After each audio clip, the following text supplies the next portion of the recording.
যশোরের শার্শা উপজেলার গোগা ইউনিয়নকে একটি আধুনিক ও স্বনির্ভর মডেল ইউনিয়ন হিসেবে গড়ে তুলতে অনন্য দৃষ্টান্ত স্থাপন করেছিলেন সাবেক চেয়ারম্যান আইয়ুব হোসেন বদ্দী। সম্প্রতি একালীন দায়িত্ব পালনের অভিজ্ঞতা ও নিজের গৃহীত নানা দূরদর্শী মহাপরিকল্পনার কথা তুলে ধরেছেন তিনি।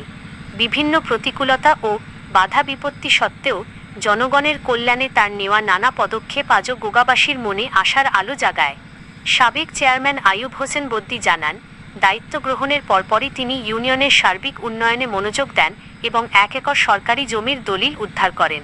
এই জমিটি নিয়ে তার একটি চমৎকার ও যুগান্তকারী পরিকল্পনা ছিল। তিনি চেয়েছিলেন উদ্ধারকৃত জমির মধ্যে 1 বিঘা জায়গার ওপর দৃষ্টিনন্দন ও আধুনিক ইউনিয়ন পরিষদ কমপ্লেক্স ভবন নির্মাণ করতে এবং বাকি 2 বিঘা জমিতে একটি সুপরিকল্পিত আধুনিক মার্কেট গড়ে তুলতে, যেখানে স্থানীয় অসংখ্য সাধারণ মানুষ ও বেকার যুবকেরা ব্যবসা বাণিজ্য করে স্বাবলম্বী হওয়ার সুযোগ পেতেন। এই বিশাল প্রকল্প বাস্তবায়নের লক্ষ্যে তিনি নিজে ঢাকা এলজিইডি ভবনে যোগাযোগ করেন এবং অক্লান্ত পরিশ্রমের মাধ্যমে সরকারি বিশেষ বরাদ্দ নিয়ে আসেন। প্রকল্পটির সমস্ত কাগজপত্র ও প্রস্তুতি তিনি সম্পন্ন করেছিলেন। তিনি উল্লেখ করেন, এই জনকল্যাণমুখী কাজগুলো গুছিয়ে আনার পথে কিছু অনাকাঙ্ক্ষিত বাধা ও জটিলতা তৈরি হয়েছিল।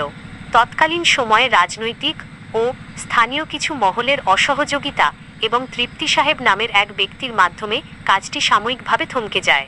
এমনকি বিভিন্ন উন্নয়নমূলক কাজ করতে গিয়ে তাকে নানা সময়ে ব্যক্তিগতভাবে আর্থিক দণ্ড ও মানসিক কষ্টও পোহাতে হয়েছে। তবে কোনো বাধাই জনগণের প্রতি তার দায়বদ্ধতাকে ম্লান করতে পারেনি। আইয়ুব হোসেন বদ্দী দৃঢ়তার সাথে জানান, তিনি সবসময় দলমতের ঊর্ধ্বে উঠে শুধু সাধারণ মানুষের সেবা করতে চেয়েছেন। তবে শেষ পর্যন্ত প্রকল্পগুলো পুরোপুরি বাস্তবায়ন না হওয়ায় গোগা ইউনিয়নবাসী যে দীর্ঘমেয়াদী নাগরিক সেবা ও অর্থনৈতিক সুবিধা থেকে বঞ্চিত হয়েছেন তা তাকে ব্যথিত করে। গোগা ইউনিয়নের সাবেক এই সফল চেয়ারম্যান নতুনভাবে তার এই উন্নয়ন ভাবনা ও জনসেবার মানসিকতা সর্বস্তরের মানুষের মাঝে তুলে ধরতে চান এবং আগামীতেও এলাকার যে কোনো প্রয়োজনে পাশে থাকার প্রত্যয় ব্যক্ত করেন। আপনারা দেখছেন এ নিউজ বাংলা সংবাদ।